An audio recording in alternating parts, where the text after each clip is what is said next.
Alrighty, ladies and gentlemen, looks like we're back at it again with another tier list. We've got I Win to Lose with their update. It seems like they're doing one every single version of all the different teams in the game, all the different DPS options, and of course, who stands out among the rest. And I'm pretty excited for these. He collaborates with a bunch of different theory crafters and some of the individuals involved with the Pride Win tier list to actually create these. And so why don't we go ahead, why don't we buckle down and see what this one is all about? Because there have been some big additions to the game, namely Galbraina. Kind of want to see how the cookie crumbles from over there. Let's see it. So we're back with an updated Wuthering Waves Team Calcs tier list, and with the new characters introduced in version 2.7 being both Galbraina as well as Choyen, I figured, hey, maybe we might do an update video on these Team Calcs tier lists. The audio is a little fucked. That's not you. That's not me. That's the compressing on the video, wherever the fuck happened to make it like this. So it is what it is, unfortunately. Maybe every patch with major character releases, and if that's something you'd like to see, let me know down in the comments below. So I decided, okay, what is the origin of this tier list? I asked the boys for some help with a bunch of team calcs, so huge thanks to them. Catalyst Online, Low Priority, Sweat Drops, and Pride Win. They are the goats of calculations and stuff like that for Wuthering Waves, so I do greatly appreciate them. Yeah, they're great. Let's go through some of the parameters of this tier list just so we don't have too many misconceptions about it. This tier list's goal is to focus on featured 5-star resonators. So we decided to calculate every feature 5-star resonator, well, most of them, with their best teams as well as a reasonable low-cost team for them to function in order to, well, make this tier list. I think that's a good frame of mind to have. Especially when you consider that the teams that you're going to be running in this game are pretty much entirely based off of a limited character and then whoever you decide to support them with. So having like the premium option with all 5-star limited units and then having the more free-to-play options with a 4-star or like a standard 5-star instead makes perfect sense to me. And I think you probably don't need to go far beyond that just to get a holistic view of, what most players are reasonably going to do. And 4-star characters as well as standard banner characters, we're not focusing on those characters because the goal of this tier list is to help give you insight in terms of pull value and how these characters perform in their best teams. So yes, no Ling Yang or Calcharo teams. Sorry. Now the calculations are based on their ideal teams for, well, the ideal team tier list. And we also have a tier list for their budget team options. And the reality is, with the HP values just going up in Tower of Diversity, at this point you pretty much need 3 pretty fully well-built teams that can handle Tower. The Tower of Diversity got new floors. And I think one thing that we have learned from the new floors is that the initial introduction of floors 3 and 4 in the middle zone did have more HP. You also have more time to do it. And I believe in the next reset that they did, the one immediately afterwards that we're on right now, I'm almost 99% sure the HP either went down or the buffs got so much more general or stronger that pretty much every single team in the game is clearing faster. Yeah, I think that's the situation with floors 3 and 4 in the present day after the first reset when Kuro's gotten some feedback on the difficulty of them. Right now, pretty much every single team in the game that's fully built is able to clear floors 3 and 4. So I don't think that there's any team that can't. Some require a little bit more work than others. Think your Zhang Liao's and Yinlin's. But Zhang Liao Yinlin was a team that wasn't clearing in the last reset, and now it's clearing in this reset. So just some general thoughts on like HP and that whole debacle firsthand. Or to clear it, and you need a reasonable, usable 4th budget team as well. And for these calculations, we are assuming slightly above average player skill. So nothing way too sweaty, right? Like, some of you guys like to sweat a lot, like the guy named Sweat Drops who helps with these videos. But if you prefer staying dry, I guess that kind of sounds weird, but I just love how in every single one of these videos, the disclaimer ends up being like 50% of the video. I think at this point, after like the first one, maybe it's not that big of a deal. But yeah, sure, there are probably going to be some newer viewers. But yeah, no, we're like 3 minutes in and it's still going. Instead of sweating a whole bunch while playing video games, then yeah, we're assuming average player skill with reasonable rotations. And we're also assuming that, you are able to execute these character rotations. So I would say a bit above the average player, but, probably a decent player that likes to watch my tutorials, smash and subscribe for Wuthering Waves. I think that's relatively good framing. I just hope that there are some minor improvements on the details that are going to be provided in the tier list compared to the last time.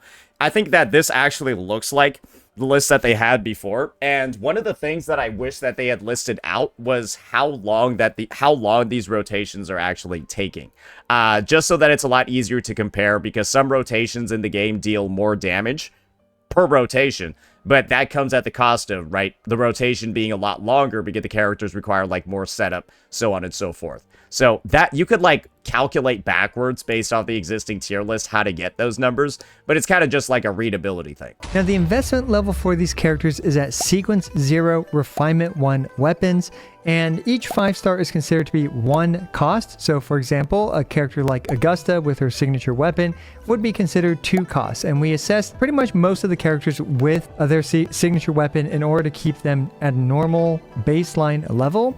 And one of the few exceptions is Shorekeeper, who is evaluated with the variation instead of her signature weapon. And yes, I know weapons are technically a bit cheaper, but we figured, hey, you still got to put in a lot of pulls to get those weapons. So yeah, we evaluated the weapons at 1 cost as well. And one of the reasons why they're using variation instead of Shorekeeper's signature is that, surprise, ladies and gentlemen, an R5 variation can actually be, in many situations, stronger than Shorekeeper's actual signature.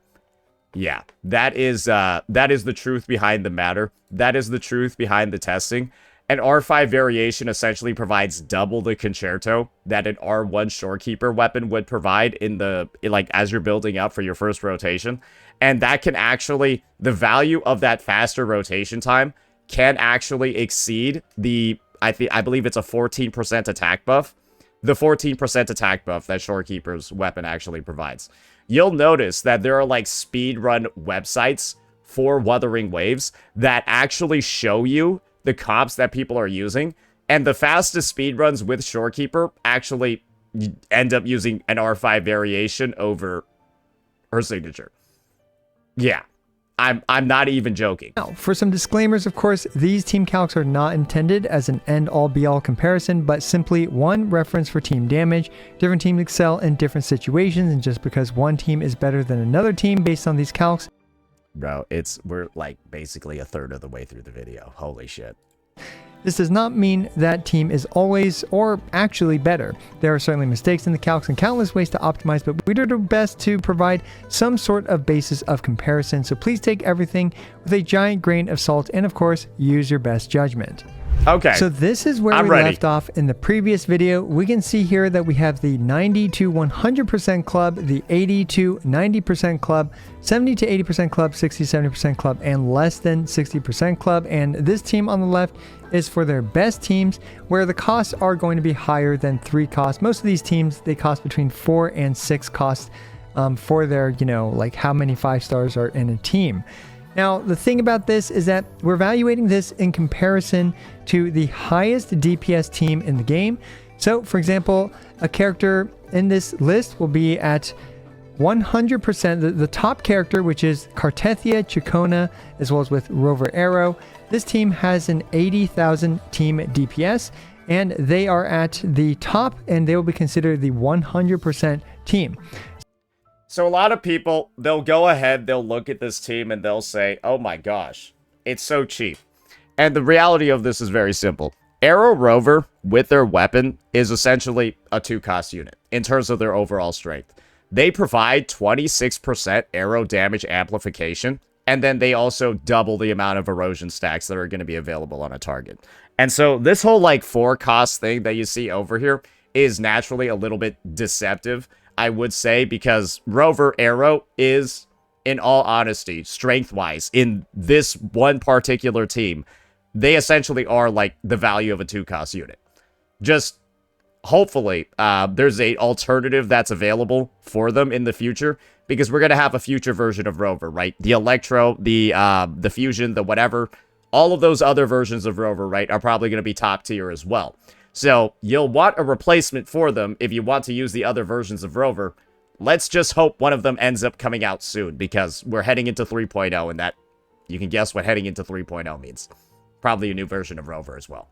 So any characters that come within 90 to 100% of the top DPS team will be considered, within this top tier right here, the 90 to 100% club. Similarly, we also 2-cost main DPS teams right here, tier list on the right. These are the more budget or affordable ones. And I have a feeling that the actual tier list portion and adjustments for this video is going to be a bit on the shorter side, because we do only have 2 new characters, being Galbrena as well as Cho Yuan. And we can already see here one major adjustment being Frolova, Cantarella, and Cho Yuan. And previously we can see that Frolova and Cantarella actually belonged in the 80 to 90% club. But thanks to the release of Cho Yuan, this brings Frolova and Cantarella at least up to the 92.64% of the current best DPS team in the game. I think that the main discovery from, I guess you pronounce it Cho Yuan. I'm still going to say Chu Yan. Yeah, the main discovery of Chu Yan on the Frolova team is that Rosia is now probably the most useless character in the game. Probably tied with Yinlin, if not lower than Yinlin now in terms of her overall value. Yeah, Rosia used to be the 3rd teammate of that Frolova Cantarella team, but now she's, like, not. And that was kind of like her last bastion of, like, viability. Now she's just worse than everybody else. Chacona, Cartethia, as well as Rover Aero. Of course, there's some notes here with some issues, like, for example, with Rover Aero's consistency, yada, yada, yada. But that point aside, we're talking about Cho Yuan, Frolova, Cantarella. And as we can see, this Havoc-focused Echo damage team, although Cho Yuan kind of ruins the Havoc theme of it, but hey, he's still Echo-themed, which works out pretty well for this team. And he was kind of the last bump that this team needed to. And he feels so much better to play than Rosia as well. Yeah, his rotation is like 30 times more consistent than hers as well, where she had the ability to be interrupted in all 3 of her bounces, and you could only rectify that with S1.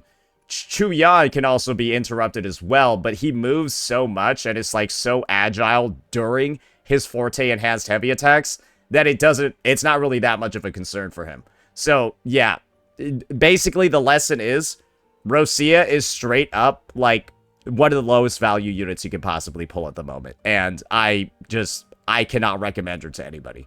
To catch up into the 90% club. So, congratulations to Frolova, Cantarella, and we even have the new face of Cho Yuan being added here into the 90 to 100% club. We can already see his impact on this tier list. You'll notice that there's a character that isn't in the 90 to 100% club, though. And I'm pretty sure IWTL is going to bring her up, because I think this character is kind of dog shit. So the next tier is the 80 to 90% club, and for this video I decided to include a lot more teams, but I decided to indicate, okay, where do these characters first show up with this little arrow icon right here. This indicates, okay, the first instance of these characters showing up, because yeah, we got a lot of team calcs, as you can see, a lot of different teams, but various characters show up at different points in the chart for the first time, and that's where we're evaluating these characters, is on their best team. So this team, as indicated by this arrow, yes, a very creative way to indicate a character's first appearance, happens to be Rocha's first appearance, and she's unchanged, being in the 80 to 90% club. We can see here that her best team with Frolova and Cantarella is at 86%. So it's Why would you even pull her? That's the question that you got to be asking yourself. Why would you even pull Rosia at all when this was like her team? And by using Chu Yan instead, you get like straight up 10% more damage. A bit worse than, for example, Cho Yuan in terms of just pure team DPS, but hey, that's still pretty decent for Rocha. And then we have Galbrena as well as Lupa's first appearance being in the 84.76%. So in the 80 to 90% club, we can add Galbrena. And that's the part that I'm talking about. I think it's actually a little bit surprising how low Galbrena's overall damage is considering that, her buffing, she can't really get better buffs. And I think I'm going to have to pop open the game real fast just to indicate what I'm talking about over here. Galbraina has the best possible teammate she could fucking ask for in Chuyan. And the reality of the situation is that she just kind of deals a lot less damage than every other, like, fully kitted out team with her having the best buffer possible. She can't get anybody else that's better. And when you factor that in to some of the prior performances of other units, I'm not gonna lie. Like, her premium team is essentially dealing the same damage as Jian's premium team, which is like, I'm not gonna lie, that's kind of nuts. And the thing is, Galbraina isn't even like a multi-rolled character like Yuno either. And she's dealing similar damage to Yuno's DPS team. And the reality of that is just, I don't know, she kind of is like a, just from like a damage side as well as like a gameplay side, one of the more disappointing units, I would say, for a lot of individuals. So let me just go ahead and break down exactly what I'm talking about over here when I'm referring to Chuyan being the best possible buffer Galbraina can have. One of the big things about Galbraina is the fact that she has this Afterflame mechanic, right? And what Afterflame does is every time teammates use an Echo skill, she gains a bunch of points for it, and that can increase her damage by up to 60%. Chuyan is a character, right, that gives a bunch of Echo skill casts on his main attack over here, Ink Splash State of Mind, where it says all 3 of these attacks are considered performing an Echo skill. Right here. And what he does is he solo fills up Galbraina's entire Afterflame bar by himself. And then he also provides a massive 50% Echo skill damage amplification, which is Galbraina's main damage type. And on top of that, he also provides a 30% crit damage buff. This is all the stuff that he's... Oh, I forgot this as well. 30% Echo skill damage. And then on his weapon, an additional 20% Echo skill damage. And that is Galbraina's main damage type, Echo skill. So he has the amplification, he has the buffs, he has crit damage buffs, and then he also has multiple Echo skill casts. So this is what I meant by this character is like the best possible sub DPS, the best possible buffer that Galbraina could reasonably ask for. And with all of this stuff like combined, the team is still not really at the level of prior releases. And that to me is a little, I mean, she's got every single tool she could possibly have and she's still falling behind. Like, I don't even know if you can like raise the ceiling on her performance anymore. That's just where she is. And that by itself is a little, I mean, you could say whatever you want about it, right? I don't think it's necessarily the best look when her team is complete. Right here above Jian as well as Lupa. Okay, yeah, Lupa was already on Tierlist. There she is. So there we go. Now we've also brought up Lupa down from the 70 to 80% club up to the 80 to 90% club. Feels pretty good for her, for them, especially if you do indeed have Galbraina as well as Choyen. This team indeed feels quite good, all things considered. So yeah, another pretty solid team being added to the roster. And also, Brandt happens to be another lucky benefactor of Galbraina's release, being another fantastic character on a Galbraina team. So now we've got most of the Fusion crew up here in the 80 to 90% club, thanks to the release of Galbraina as well as Choyen. Well, and that's also the other thing. When you look at the difference between the Galbraina Chuyan Shorekeeper team, and then you look at the Galbraina Lupa Brandt one, it's like they're basically almost the same. And that is just a shit ton of damage coming from Lupa and Brandt over here, and then Galbraina's not doing nearly as much, just in the perspective of like a solo DPS in this team. And so it's kind of just like, you can see, you would have expected her best in slot team ever to kind of be like at least a little bit more better than her just with like the mono fusion squad, but there's almost no difference at all. And that's what I mean by, I'm not really, like, the synergy between these two is almost a little bit disappointing. I guess Choyen didn't really contribute here because this team alone would have covered all 3 of their promotions, but hey. Now, again, Jian is unchanged. He's still here thanks to Yunos as well as Chaconas being on his team, pushing him into the 80% club. And no new character showed up here, but you can also see... And guys, before you guys make any more commentary about, oh, Gion's getting wheelchaired, etc., etc., this is his first 5-star team ever. He has never had a limited 5-star team of 3 limited 5-star characters. This is the first one he's ever had. And, well, let's be honest here. It's performing pretty damn well when you consider the fact that he's a 1.0 character. It's just his first time he's ever had a 3 limited character team. And so when people say, oh, why are you going ahead and using this whole narrative, right? That Honkai Star Rail and Genshin Impact, there are all these games, right, where you got to pull all the newest supports to get an old unit across the finish line. That's because those teams in those games, they already had full premium teams. And then the full premium teams got power crept, right? The full premium teams got power crept by the new limited units that came out.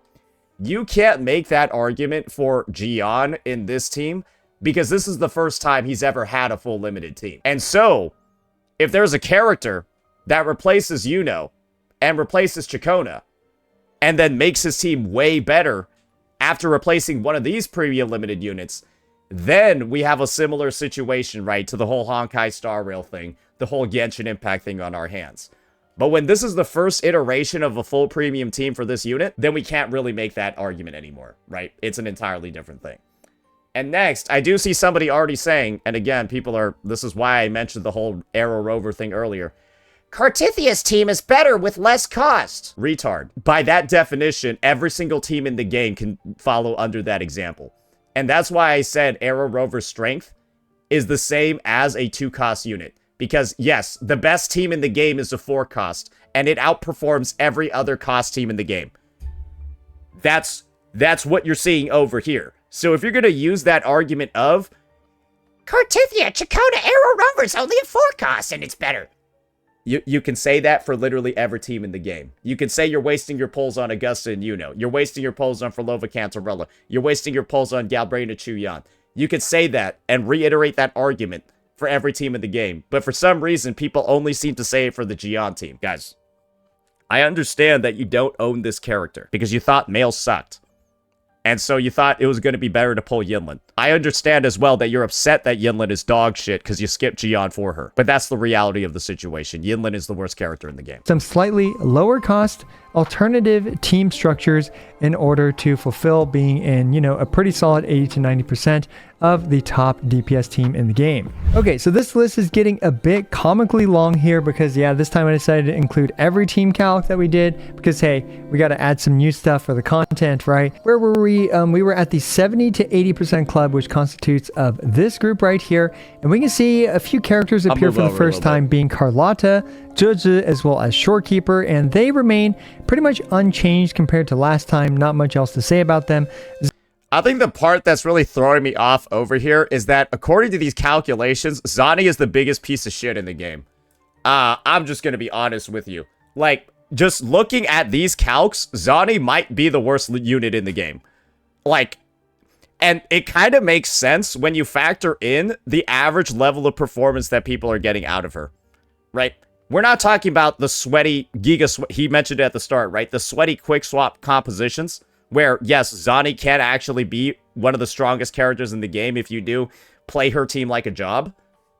But in most other situations, you'll end up with something like this. And I'm not gonna lie, this is kind of indicative of the average results people are getting. You're putting in more work, you have more clunkiness, more room for error just playing this team, and then it just deals less... It deals less damage than the Carlotta team in the hands of, like, an average player. It's rough. Like I've been saying, I think the character is highly overrated. I think a lot of people have severe buyer's remorse when it comes to Zani, and that's why I'm always on the front lines to say, I don't really think this character is really that great. I don't really think this character is somebody that you should be, like, idolizing that much unless you really want to get sweaty with her. But if that's the situation that you're doing, it's like, go for it. It's just most people don't want to engage with the game on that level for one specific team. Zani, Yuno, and Phoebe team as well, also being lumped in here to the 70 to 80% club. And finally, Chongli is here as well. I forgot to mark her first appearance. Actually, what did she have an appearance a bit higher up? She actually did. Okay, yeah, so actually Chongli had a small buff. We can see a promotion of a couple percentage points in terms of team DPS, going from this Lupa Chongli team to this Galbrana Chongli team. But over Changli is also a character where if you're not really quick swapping with her, when quick swap is like her main strength, these are just doing traditional rotations, like 1, 2, 3 ones. This sheet doesn't incorporate very much quick swap at all, and so Changli's damage is just always going to be, well, not at the level of other characters because she's meant to be swapped around. Overall, still no change, not enough. Galbrana's release didn't appear to be enough to push her up into the 80% club, but hey, it's all fine, you know, she's still perfectly fine where she is. Now, we can now move down to the 60 to 70% club. And there's, you know, a lot of teams here. It's definitely getting a little bit cluttered. And we can see Camellia as well as Jin Shi's first appearances being right here down in the 60% club. And this is why I said Rosia is the most dogshit character in the game, tied with Yinlin. Because that is, Camellia Rosia Shorekeeper is a 3 limited unit team. Yes, ladies and gentlemen. Camellia Rosia Shorekeeper is a 3 limited character team. And that's why I was talking so much about Gion's performance in his first 3 limited character team. Because he's all the way up there at 66. This Camellia Rosia team is down here at fucking 50 with 3 limited characters. And that's what I meant. Rosia as a character is like so dog shit. Camellia, I think as a unit, inherently deals a little bit more damage than Gion. I think she does. But she's being dragged down so much by how bad Rosia is. And Rosia, guys, is meant to be, like, the buffer for Camellia. If you just read Rosia's outro skill, you'll realize, yeah, Havoc damage amplification plus basic attack damage amplification, that is made for Camellia. And the team does really, really, really fucking bad. It's really fucking bad. So nothing has changed for them, although you can see a lot of other teams here now being shown in comparison to the last video, including even an Encore team. So hey, if you wanted an Encore team, she can indeed make it into the same club as right around here. Literally, Lupa Brant Encore does better. Lupa Brant Encore does better than Camellia Rosia Shorekeeper. On team DPS, of course. And yeah, so Camellia and Jinshi at the moment, you know, still staying here. They weren't affected by any of the new releases. And this is where I'll make a bit of a disclaimer statement about Jinshi. Yes, a lot of people might be surprised by the fact that she's a little bit lower over here, but there's one thing very, very, very clear about this character. She doesn't have her she doesn't have her 5-star sub DPS yet. She doesn't. And the reason for this is simple. We've gotten a new type of outro skill buffer released in the game with the release of Yuno. And it's being carried forward by Chuyen. 50% heavy attack damage amplification. No other attributes involved. Just a straight 50% heavy attack. Chuyen comes in, 50% echo skill damage amplification. You probably know what's coming up next. We just need Jinshi to get her 50% resonant skill damage amplification. And that character that gives it cannot be Spectro. And they've got to have coordinated attacks. That's pretty much all there needs to be for Jinshi to immediately spike up. Because right now, Jinshi's a character that requires coordinated attacks, right? For her to actually deliver damage with her Forte Beam. I think people pretty much understand that by now. That's how this entire attack works, right? Let's just read it over here real fast. Blah, blah, blah. Jinshi gains 2 incandescence whenever resonators in the party damage the enemy with coordinated attacks. That's her main source of charging up her Forte to deal damage, right? And the main sub DPSs that she works with so far are Jeja, who has coordinated attacks, but then Jeja's outro skill basically only gives 25% skill damage to Jinshi. That's it. Other characters are literally getting 50% for their other damage types, like Echo skill damage or heavy attack damage. It's the same thing with Cantarella, who's Jinshi's other best-in-slot support. You only get the 25% skill damage. And of course, she has her coordinated attacks as well, right? And that's the thing. Jinshi doesn't have her Yuno. Jinshi doesn't have her Chuyen. Galbrana has their buffer. Augusta and Gion, they have their buffer. And the unfortunate part is that Jinxie is going to be a little bit lower, right? She is simply going to not have the damage potential of those other units. Jian is a better character than her at the moment, because she just doesn't have the teammate, the sub DPS teammate that those other units have. And it's a little bit unfortunate, but we're still waiting, and we can clearly see that the blueprints are there for that type of release in the future. And once that occurs, Jinxie is going to be flying up in the meta. However, it's also fair to say, wow, we don't really have a lot of resonant skill damage dealers in the game. I think it's Jinxie, and I think it's Jinxie and Carlotta. I think those are the only two. So that's probably one of the archetypes that's going to be built out a bit further down the road. I guess you could say Chang Li falls under that bucket as well. And finally, if we scroll all the way down here, Frolova kinda-ish, like sort of, but like also not that much. I mean, I guess, but she's also like got a lot of echo skill damage. Frolova's more like a 50, 60, 40, 40, 60, 50, 50 split. The other characters are like 80, 80, 10, right? Or like 90, 10, 80, 20. oh my goodness, this is so far down, but we have to scroll all the way down here. This 5-cost team with Shangli Yao, Yinlin, and Shorekeeper. So they are indeed still unchanged right here in the less than 60% club. Yeah, that team is the worst in the game. Yeah, Zhang Liao, Yinlin, Shorekeeper is the worst team in the game for a full 3 limited 5-star lineup. And again, that's due to Yinlin just being one of the most dog shit units I've ever seen. She does literally 0 damage. If you just want to do a comparison sub DPS wise of like where damage is coming from, look no further over here. Just take a look at this character's disgusting motion values. I didn't even level this up to 10 because it's so bad. This is like, it's just a nuke, right? And it deals like 770% damage. Or it deals like 800 something. I don't even, it's so low. And then you got like, let's just take a look at what Yuno's does. Fuck it, why not? She's got like a higher base damage of like 300%. And then she also has a bunch of self buffs in her kit, like 40% like damage, like just 40% outros. Like she, look at this. She immediately like gains this buff as well. I'm just going to be real over here. They severely undertuned this character on release. Every single sub DPS that has come out after her just deals more damage than her. Her buffs are literally like at the same level, but her damage is just so bad that she's the worst sub DPS in the game. And honestly, I think Rosia actually has similar damage to her, and that's why she's also kind of dog shit. I would say that these two units, her as well as her, need to be like heavily considered for just like motion value buffs in their kit. It is almost insane how little they end up contributing to their teams overall. And it's just, it is a little bit just nauseating trying to get them to work. I think most people can agree with me on that by now. Rosia and Yinlin, give them some motion value buffs, Kuro Games. One strike. Settle it all. Now, let's now take a look at the 2-cost teams, and there's actually no change to this tier list at all, and I'm not even going to, I guess, yap about it much. Now, I realize we didn't actually do a Galbrenna 2-cost team calculation.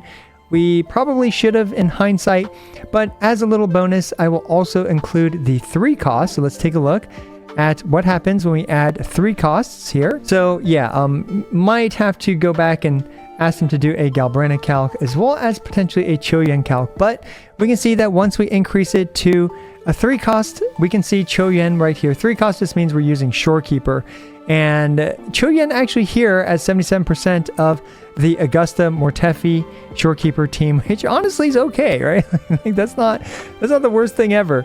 I don't know what rotation they're doing for the Chu Yan team, but I've run Chu Yan Mortefi Shorekeeper. It's the most dog shit team I've ever used. Wait, I actually just want to test it out right now.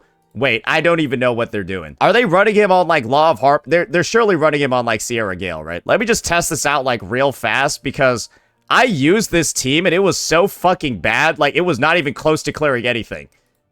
And I know a Jian team will clear. Let me go put on this Sierra Gale set on Chu Yan, and then we'll just see how he does. These are his stats. Those are okay. Wait, he can't use a crit. He can't use a crit rate one.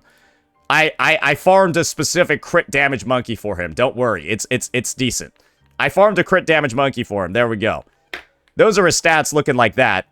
I just want to see how he does in the TOA because I legitimately have tried out the team, and it's really bad. It doesn't feel like it's 1k DPS lower than Gian with the same lineup. LOH is better. I think Sierra Gale has to be better. If he's running as a main DPS, because it just gives him more overall damage boost. And it's not like the other teammates are doing echo skill damage. Like, shit. I cleared that. Like, you could see, or you could already see over here. My Gian cleared it. Let's try it out on this middle tower and see how long the clear takes. This is probably going to be a faster one. We'll run it with the Gian team next.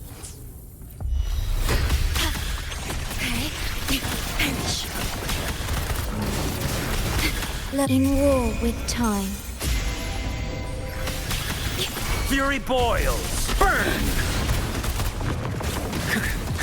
Burn to ashes! Let's do this. Sleeps okay. Your life is mine to take. Break like bamboo. Answer my call.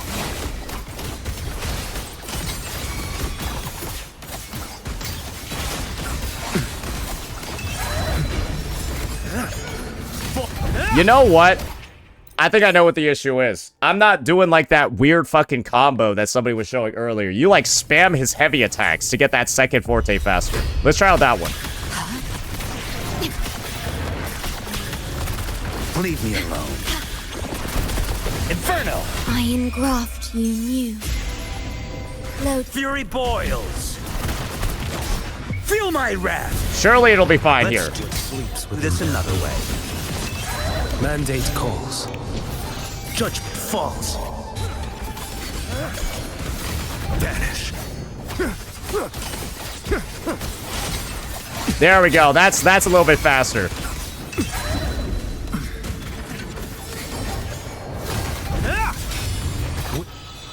Vow from the soul. It's like, I don't know. Maybe I'm not doing it correctly. As you wish. Astral modulation. That felt like it was as... Fury boils. It felt like it was decently quick. Ashes. Let's do it. Sleeps with this another way.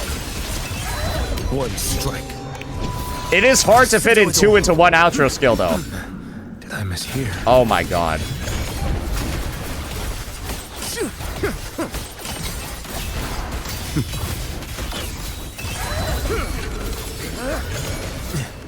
Retreat to gain ground. Yeah, I'm not gonna lie, that is a little bit... This guy seems kind of dog shit. Like, again, like, I'm telling you, it feels like it's just really... Maybe they're doing something crazy with the rotation. But this just looks suspect, man. Silence! Let's do it. Sleeps with this another way. Mandate calls. Judgment falls.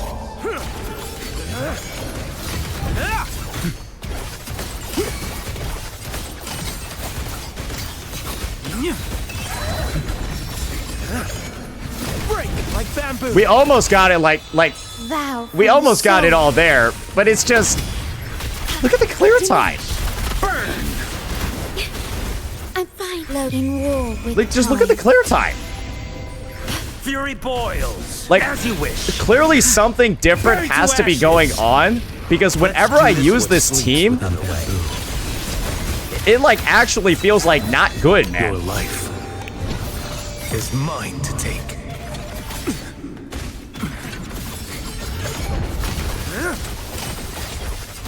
Nothing that won't heal. Afloat stands. Vanish. We like barely get it. We like barely get it. Right? Like that's just in the middle Hauser tower. And you're telling me that that team does the same DPS as this one? At least according to the chart, it's the same DPS, right? Let me just put on the set over here. There we go. It's the same set on Gian, right? Same whole situation. I got this forecast over here as a bit of an improvement. Nothing too crazy. It's mainly just more ER. Same ER as the Chuyan team. And we'll just see how this one does. And I'm telling you, it's like I'm just baffled that these could technically be comparable.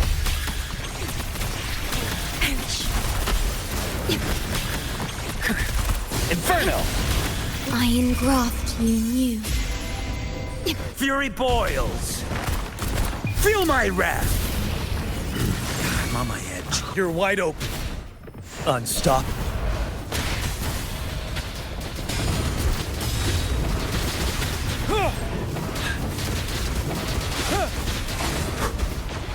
Settled. Thou I don't from know, the man. soul. Like, Burn! As you wish. In war with time. Load Fury boils. Burn to ashes. Let's ready for battle. Another way. Fear no more.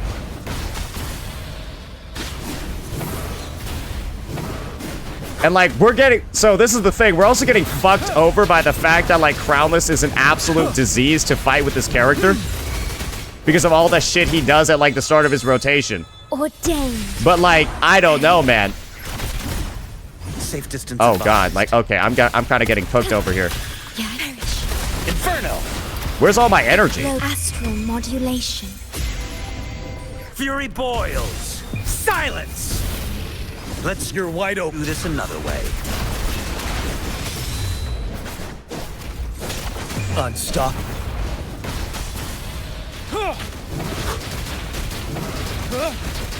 I don't know, bro. Like, even with all of these, like, griefing barriers and stuff, like,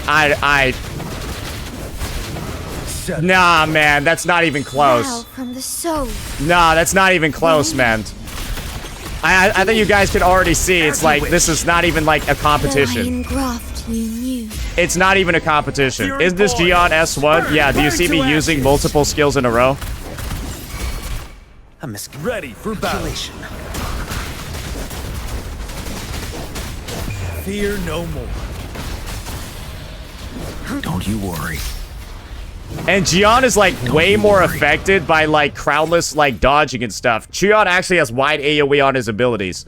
And so it's kind of just like, I don't really know what the kind of like, I don't know how they're only 1k apart.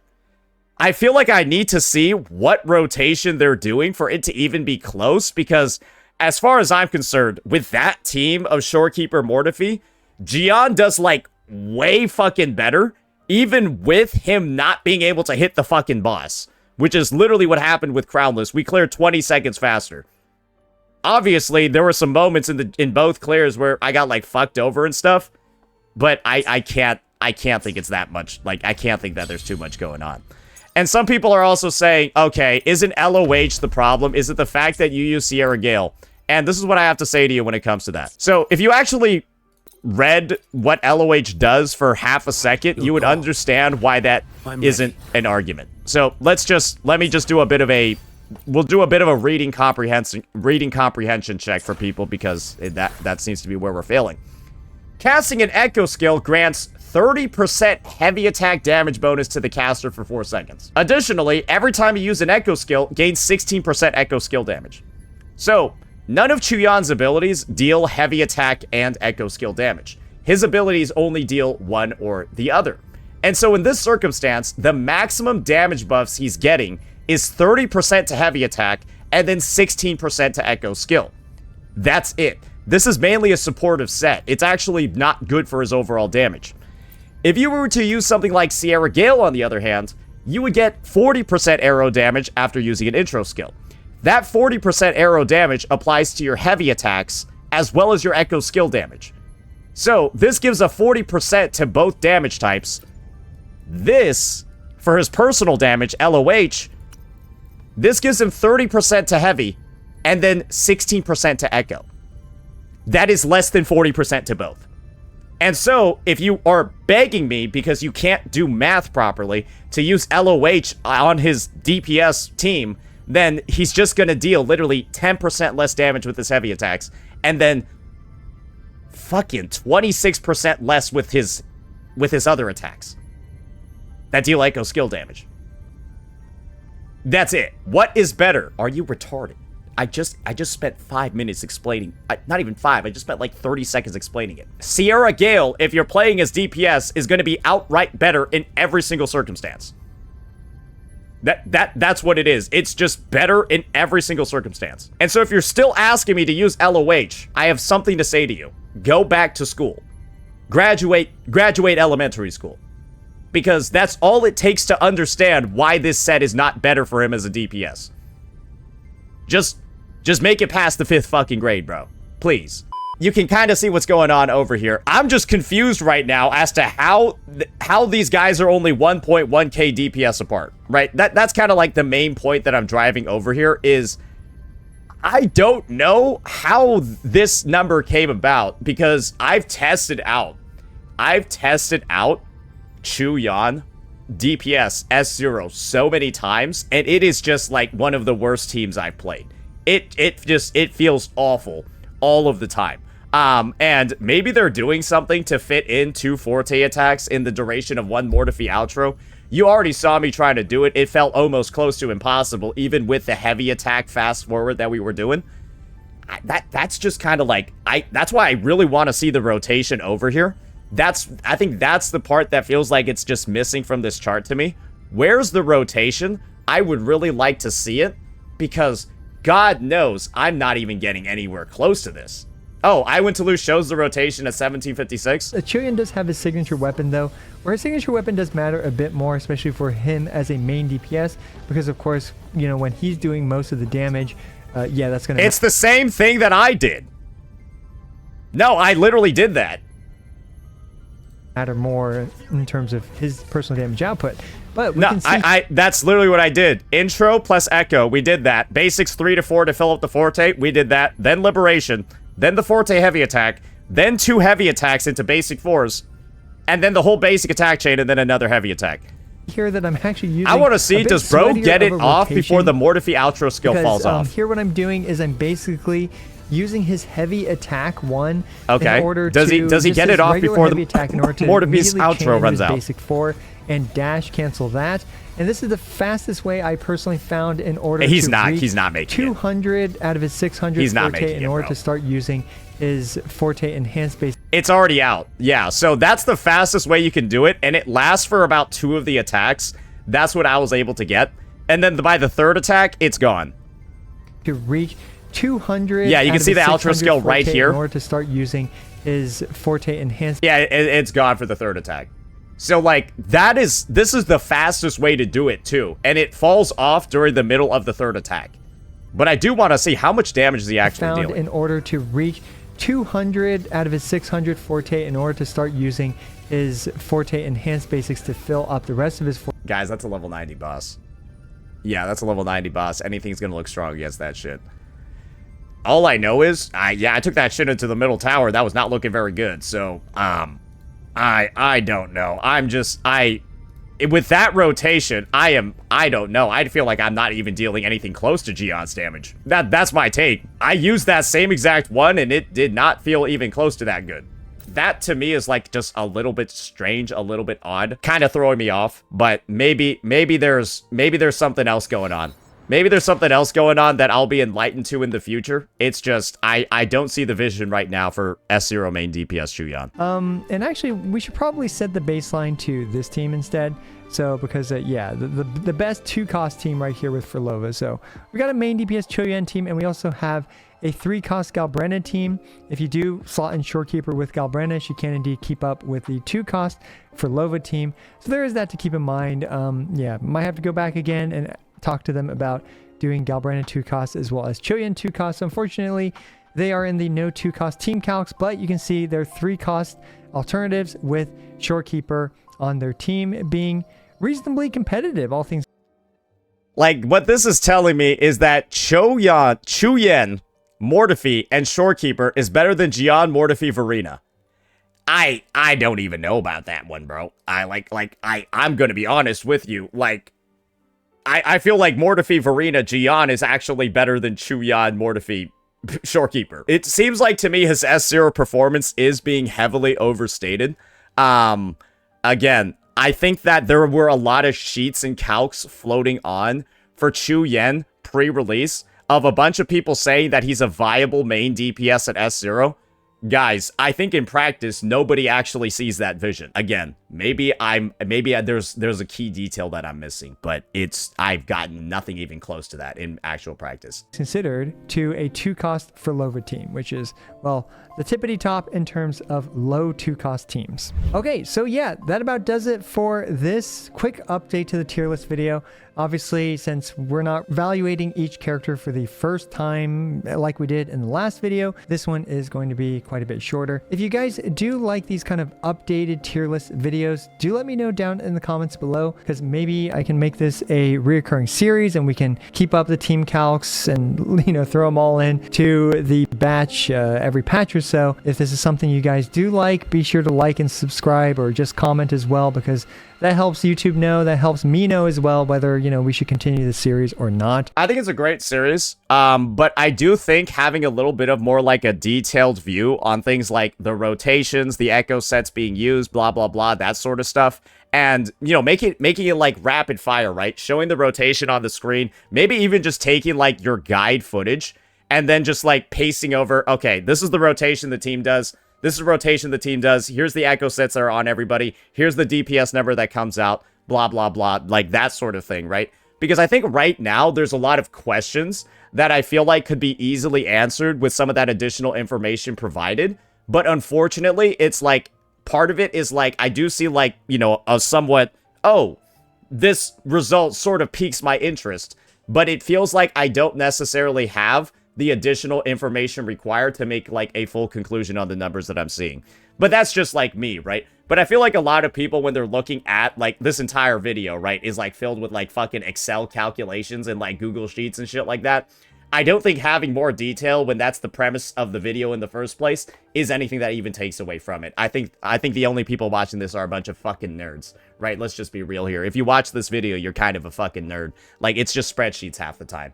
So I think having more information on a spreadsheet-oriented video ain't the worst thing ever. But that would be like something that I would find personally super valuable, and I'm pretty sure a lot of other members of the community would find it very valuable. But yeah, awesome job with this one. Just, again, I'm just still up in the air about the whole like Chuyan thing. Maybe there'll be somebody in the comments, maybe there'll be like some videos, or maybe like a follow-up or something that'll help straighten out the issue for me, because yeah, no, that guy is no, I have not seen him perform at any adequate level in any content as an S0 main DPS. That'll be that for this one, ladies and gentlemen. Overall, again, great video for my win to lose. Let me know what you all thought. Peace out.